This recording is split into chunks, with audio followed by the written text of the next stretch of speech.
Real Madrid versus Valencia.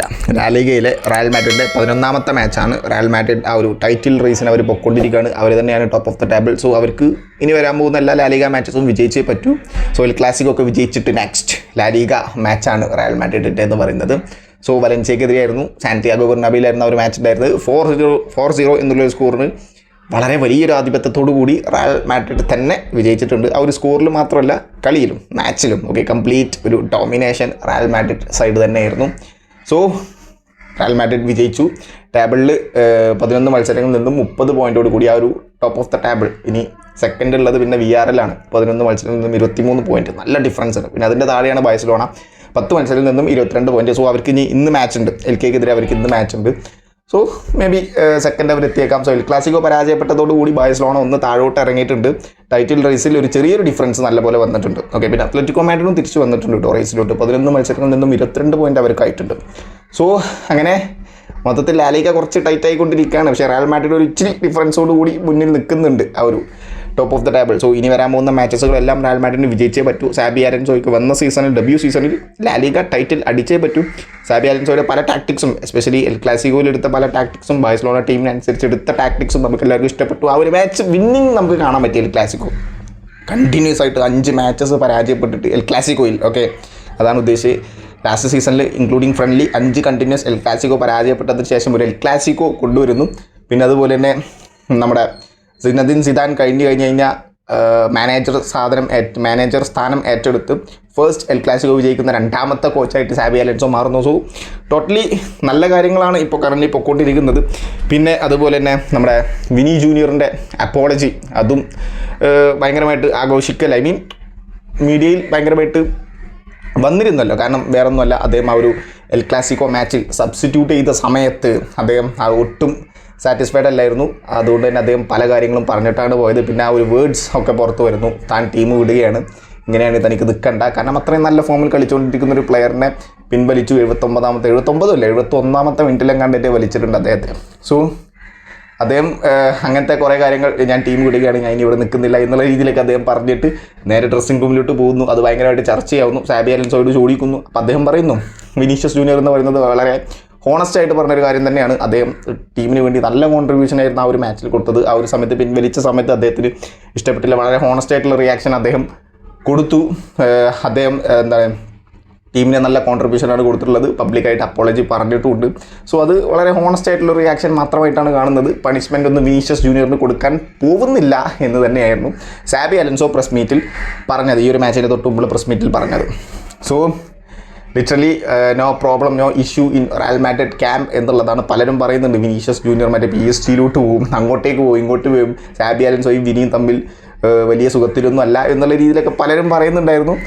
അപ്പോൾ അങ്ങനെയൊന്നും ഇല്ല എന്നുള്ളതാണ് സാബിയുടെ ആ വാക്കിൽ നിന്നും നമുക്ക് മനസ്സിലാവുന്നത്. ഇന്നത്തെ വിനി ജൂനിയറിനെ ഇന്നത്തെ മാച്ചിലും ഫസ്റ്റ് ലെവലിൽ ഇറക്കിയിരുന്നു. പക്ഷേ വിനി ജൂനിയർ ഇന്നത്തെ മാച്ചിൽ കുറച്ചൊന്ന് ഔട്ട് ഓഫ് ഫോം ആയിരുന്നു. ഒരു പെനാൽറ്റി അദ്ദേഹം മിസ് ചെയ്തിട്ടുണ്ട്. ആ കാര്യത്തിലോട്ടൊക്കെ വരാം. പക്ഷേ പ്ലേയേഴ്സിനെ കുറേ ഇന്നത്തെ മാച്ചിൽ സേവ് ചെയ്യുന്നത് കണ്ടു. അത് വേറൊന്നും കൊണ്ടല്ല, 5th നവംബർ, അതായത് 4th നവംബർ, നമ്മുടെ ഇന്ത്യൻ സമയം പറയുകയാണെന്നുണ്ടെങ്കിൽ 5th നവംബർ 1:30 AM ഒരു മാച്ച് വരാനുണ്ട് ആൻഫീൽഡ് സ്റ്റേഡിയത്തിൽ, ചാമ്പ്യൻസ് ലീഗിൽ റയൽ മാഡ്രിഡ് വേഴ്സസ് ലിവർപൂൾ. അപ്പോൾ ആ ഒരു മാച്ചിന് പ്ലേയേഴ്സിനെ സേവ് ചെയ്തേ പറ്റൂ. സാബി അലോൻസോക്ക് സേവ് ചെയ്തേ പറ്റൂ.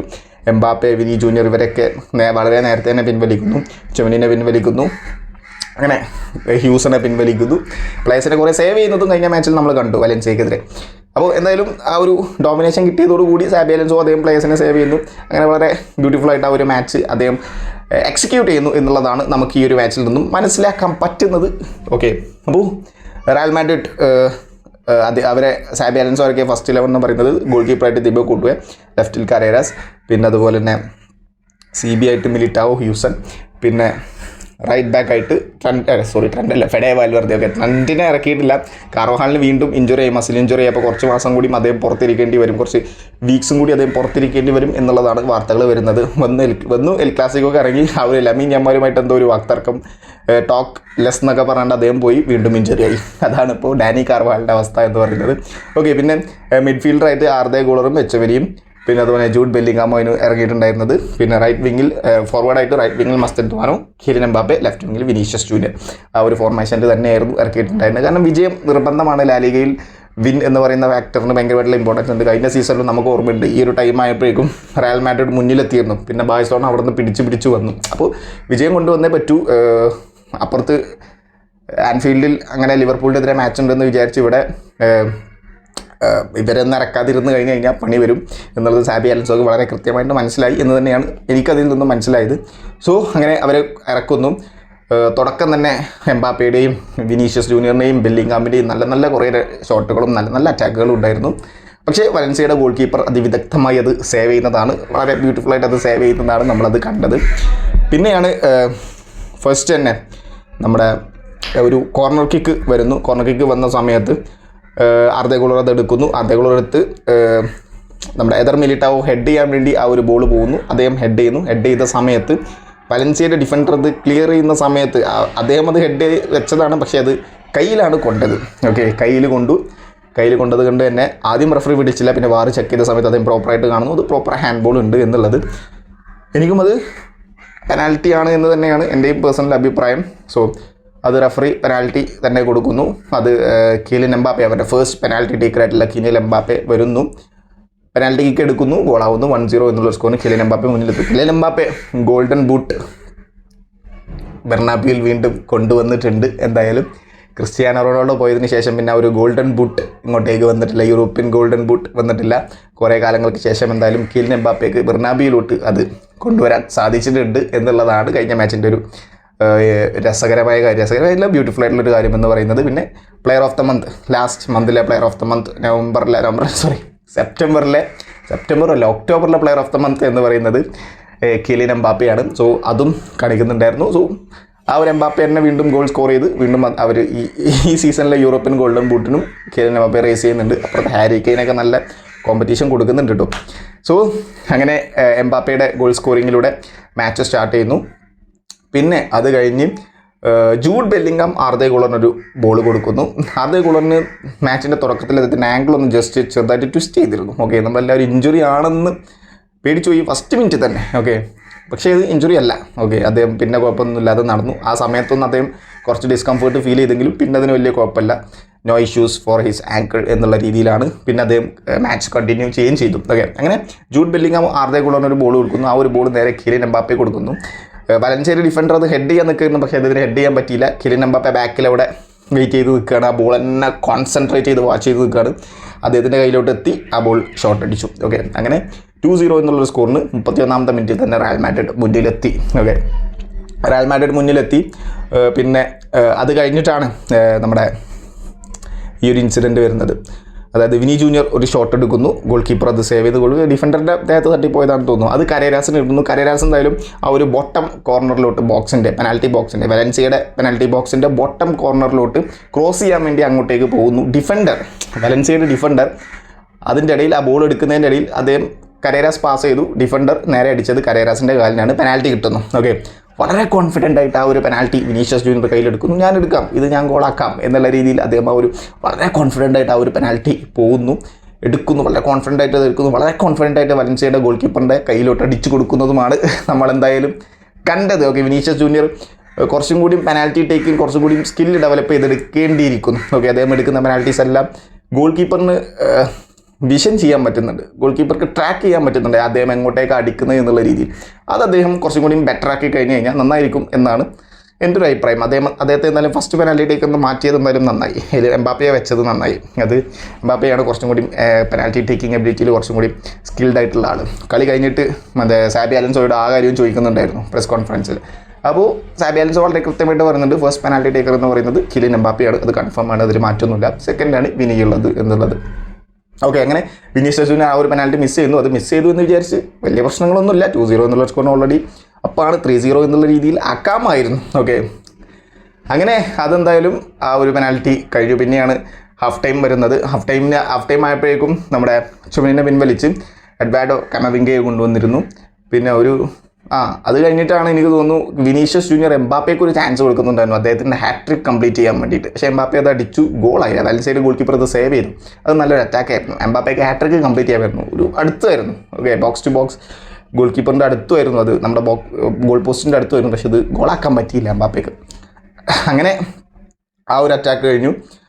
പിന്നെയാണ് ജൂഡ് ബെല്ലിംഗാമിൻ്റെ ആ ഒരു ഗോൾ വരുന്നത്. ഓക്കെ, ജൂഡ് ബെല്ലിംഗാമിൻ്റെ ഗോൾ എന്ന് പറഞ്ഞാൽ ഫെഡേ വാൽവേർഡെ ഒരു ഹൈ ബോൾ ജൂഡ് ബെല്ലിംഗാമിന് കൊടുക്കുന്നു. ബെല്ലിംഗാം അത് ഇൻസൈഡിലോട്ട് കട്ട് ചെയ്ത് ആ ഒരു ലെഫ്റ്റ് ചെയ്ത് ഇൻസൈഡിലോട്ട് കട്ട് ചെയ്ത് അദ്ദേഹം വരുന്നു, ഡിഫൻഡേഴ്സിനെയൊക്കെ മറികടക്കുന്നു, അദ്ദേഹം ഷോട്ട് അടിക്കുന്നു. ഓക്കെ, നല്ലൊരു ഗോളായിരുന്നു. ഓക്കെ, വളരെ ബ്യൂട്ടിഫുൾ ഉള്ള ഇൻഡിവിജ്വൽ ബ്രില്യൻസ് ഉള്ള നല്ലൊരു ഗോൾ. ഓക്കെ, ബോക്സിൻ്റെ പുറത്തു നിന്ന് ഒരു ലോങ് റേഞ്ച് ഷോട്ട് അടിക്കുന്നു, അത് ഗോളാവുന്നു. വാലൻസിൻ്റെ ഗോൾ കീപ്പർ ബീറ്റൺ ആവുന്നു, ഗോളാവുന്നു. ഓക്കെ, 3-0 എന്നുള്ള സ്കോറിന് മുമ്പിലെത്തുന്നു. പിന്നെ ഒരു 68ാമത്തെ മിനിറ്റ് ആയപ്പോൾ സമയത്ത് ഒരു ഹ്യൂസണെ വലിച്ചു, റൗൾ അസൻസിയെ കൊണ്ടുവന്നു. പിന്നെ 71ാമത്തെ മിനിറ്റ് ആയപ്പോഴേക്കും എംബാപ്പയും പിന്നെ വിനീഷ്യസ് ജൂനിയറെയും പിൻവലിച്ച് നമ്മുടെ എൻട്രിക്കിനെ ഈ സീസണിലെ ഫസ്റ്റ് മാച്ച് അദ്ദേഹത്തെ കൊണ്ടുവന്നിരുന്ന എംബാപ്പയെ പിൻവലിച്ച്, പിന്നെ വിനീഷ്യസ് ജൂനിയർ പിൻവലിച്ച് റോഡ്രിഗോയെ ഓഫ് കോഴ്സ് അദ്ദേഹത്തെയും കൊണ്ടുവന്നിട്ടുണ്ട്. അവരെയൊക്കെ സേവ് ചെയ്തതാണ്, വേറെ ഒന്നുമല്ല. നെക്സ്റ്റ് മാച്ച് ലിവർപൂളിനെതിരെയാണ് ആൻഫീൽഡ് സ്റ്റേഡിയത്തിൽ. അപ്പോൾ ഇവരെയൊക്കെ ആവശ്യമുണ്ട് എന്നുള്ളതാണ് സത്യം. സാബി അലോൻസോ വളരെ കൃത്യമായിട്ട് അത് കണ്ട് അവരെയൊക്കെ പിൻവലിച്ചിട്ടുണ്ട്. പിന്നെ അങ്ങനെ മാച്ച് പോകുന്നു. പിന്നെ 4-0 എന്നുള്ളൊരു സ്കോർ ആയത് എങ്ങനെയാണെന്ന് വെച്ച് കഴിഞ്ഞാൽ അതൊരു കിടിലം ഗോളാണ്. ഓക്കെ, റോഡ്രിഗോ ഒരു ബോൾ ഇൻസൈഡിലോട്ട് കട്ട് ചെയ്ത് പോകുന്നു, അദ്ദേഹം ഷോട്ട് അടിക്കുന്നു, വാലൻസിയയുടെ ഡിഫൻഡറിൻ്റെ ദേഹത്തട്ട് റിട്ടേൺ വരുന്നു, അത് കരേരാസിൻ്റെ കയ്യിലോട്ട് കിട്ടുന്നു. കരേരാസ് എപ്പോഴും അവിടെ റീബൗണ്ട് എടുക്കാൻ കരേരാസ് എപ്പോഴും അവിടെ ഉണ്ട്, അത് നല്ലൊരു ക്വാളിറ്റിയാണ് കരേരാസിൻ്റെ. അദ്ദേഹം ആ ഒരു ബോൾ എടുക്കുന്നു, ആ ഒരു ബോക്സിൻ്റെ എഡ്ജിൽ നിന്ന് ലെഫ്റ്റ് ഫുട്ട് കൊണ്ടൊരു റോക്കറ്റ് വിട്ട് എഡ്ജാതി ഗോൾ, അതും റൈറ്റ് കോർണറിലോട്ടാണ് പോയത്. ഗോൾ കീപ്പറിനൊന്നും കാണാൻ പോലും പറ്റിയില്ല, ബോൾ കാണാൻ പോലും പറ്റിയില്ല. അതുകൊണ്ട് റോക്കറ്റ് പോണ കാര്യം പോയി ഉള്ളിലോട്ട് ഗോളായി. ഒരു കിടിലൻ ഗോൾ കരേരാസിൻ്റെ, അദ്ദേഹത്തിൻ്റെ ഫസ്റ്റ് ഗോളാണ് റയൽ മാഡ്രിഡ് ജേഴ്സിയിൽ. സോ അതെന്തായാലും കിടിലൻ ഗോളായി, നല്ലൊരു തുടക്കം തന്നെ ആയി കരേരാസിനെ സംബന്ധിച്ചിടത്തോളം. അത് അങ്ങനെ 4-0 എന്നുള്ളൊരു സ്കോറിന് മുന്നിലെത്തുന്നു. പിന്നെ കാര്യമായിട്ട് വലിയ അറ്റാക്കുകളൊന്നും റയൽ മാഡ്രിഡിൻ്റെ ഒന്നുമില്ലായിരുന്നു. പിന്നെ ലാസ്റ്റ് വാലൻസിയയുടെ ഒരു ഷോട്ട് ഉണ്ടായിരുന്നു, അവരുടെ കരയെന്ന് പറഞ്ഞിട്ടുള്ളൊരു പ്ലെയർ ഒരു ഷോട്ട് അടിക്കുന്നുണ്ടായിരുന്നു. അത് തിബോ കോർട്ടുവ ബീറ്റണായി. തിബോ കോർട്ടുവക്ക് വലിയ കാര്യമൊന്നും ഇല്ലായിരുന്നു ഇന്നത്തെ മാച്ചിൽ. 62ാമത്തെ മിനിറ്റിലാണ് അദ്ദേഹം ഫസ്റ്റ് സേവ് ആ മാച്ചിൽ നടത്തുന്നത്. ഫസ്റ്റ് ഹാഫിലൊക്കെ കിടന്നുറങ്ങുമായിരുന്നു. ഫസ്റ്റ് ഹാഫിലൊന്നും ഒരു അറ്റാക്കും ഇല്ലായിരുന്നു വലൻസിയയുടെ വന്നത്. 62ാമത്തെ മിനിറ്റിലാണ് അദ്ദേഹത്തിന് ഒരു പ്രോപ്പർ ചലഞ്ച് വന്നത്. അത് കഴിഞ്ഞ് പിന്നെ അവസാനമാണ് ആ കരയുടെ ഷോട്ടാണ് കിട്ടിലും ഷോട്ടായി മാറിയത്. അവിടെ തിബോ കോർട്ടുവ ബീറ്റണായി, വുഡ് വർക്കിൽ തട്ടി ഉള്ളിൽ പോകാതെ അത് പുറത്തേക്ക് പോയി ഭാഗ്യത്തിന്. സോ അതായിരുന്നു അവസാനമായിട്ടുണ്ടായിരുന്നത്. അങ്ങനെ പിന്നെ മാച്ച് അവസാനിച്ചു. ഓക്കെ, അത്രയേ ഉള്ളൂ. 4-0 എന്നുള്ള സ്കോറിന് റയൽ മാഡ്രിഡ് വിജയിച്ചു. ഇനി നെക്സ്റ്റ് ഉള്ളത് ലിവർപൂളിനെതിരെയാണ്. ലിവർപൂൾ വേഴ്സസ് റയൽ മാഡ്രിഡ് ഒരു പ്രിവ്യൂ ഇടണം എന്ന് ഞാൻ ആഗ്രഹിക്കുന്നുണ്ട്. പറ്റുമെങ്കിൽ ഞാനതിടും. സോ അങ്ങനെ ഇനി ചാമ്പ്യൻസ് ലീഗിൽ Real Madrid versus Liverpool match കാണാം. ആൻഫീൽഡ് സ്റ്റേഡിയത്തിലാണ്. ലിവർപൂൾ ഇപ്പോൾ ലാസ്റ്റ് 2-0 എന്നുള്ളൊരു സ്കോറിന് ആസ്റ്റൺ വില്ലയായിട്ട് വിജയിച്ചിട്ടുണ്ട്. ഓക്കെ, ഫൈനലി അവർ കണ്ടിന്യൂസ് ആയിട്ട് ലാസ്റ്റ് 8 മാച്ച് എടുത്ത് കഴിഞ്ഞാൽ 7 പരാജയപ്പെട്ടൊക്കെയായിരുന്നു. എസ്പെഷ്യലി ക്രിസ്റ്റൽ പാലസിനോട്, ഗാൽറ്റാസറിനോട്, പിന്നെ യുണൈറ്റഡിനോട്, അങ്ങനെ പല ടീമിനോടും പരാജയപ്പെട്ടൊക്കെയായിരുന്നു ലിവർപൂൾ എന്ന് പറയുന്നത്. പക്ഷേ അതിൽ നിന്നൊക്കെ മാറി ആസ്റ്റൺ വില്ലയിലോട്ട് കളി ജയിച്ച് അവർ തിരിച്ച് ഫോമിലോട്ട് എത്തിയിട്ടുണ്ട്. സോ ഇങ്ങനത്തെ കാര്യങ്ങളൊക്കെ ഞാൻ പ്രിവ്യൂവിൽ ഡിസ്കസ് ചെയ്യാമെന്ന് വിചാരിക്കുന്നു. So Real Madrid top of the ടേബിളിൽ തന്നെ കണ്ടിന്യൂ ചെയ്യുന്നുണ്ട്. സോ ഇനി നമുക്ക് Liverpool versus Real Madrid match കാണാം. So thank you so much.